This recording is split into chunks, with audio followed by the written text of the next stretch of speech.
La télémédecine, je pense que vraiment c'est une solution qui a été mise en place pour vraiment parer au plus pressé. La télémédecine, non, franchement, c'est du business et ça peut pas être de la médecine, c'est pas vrai.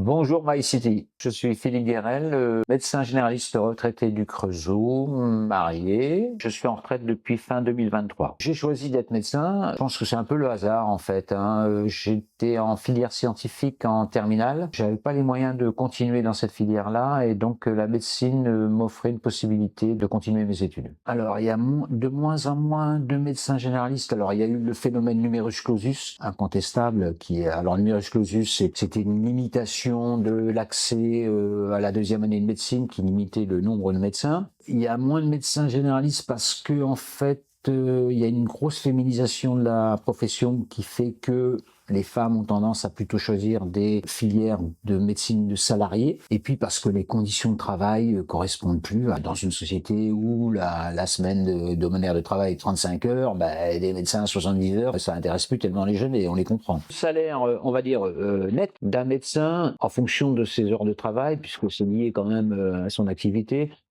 ça peut aller de 5 000 à 7 000 euros par mois. Voilà, médecin généraliste. Et 5 000 euros maintenant, c'est presque le prix, c'est par exemple le salaire probablement des gens qui travaillent à la maison départementale de santé. Donc, la modalité, c'est 35 heures, il a 5 000 euros. Est-ce que ça vaut le coup pour un jeune médecin de s'installer, d'avoir des frais de secrétaire, de travailler 60 heures pour gagner aussi 5 000 euros, tu vois? C'est des trucs comme ça, hein. C'est plus aussi attractif que ça l'a été. Le niveau de vie du médecin était vraiment, voilà, ça payait bien, quoi. Maintenant, c'est fini tout ça.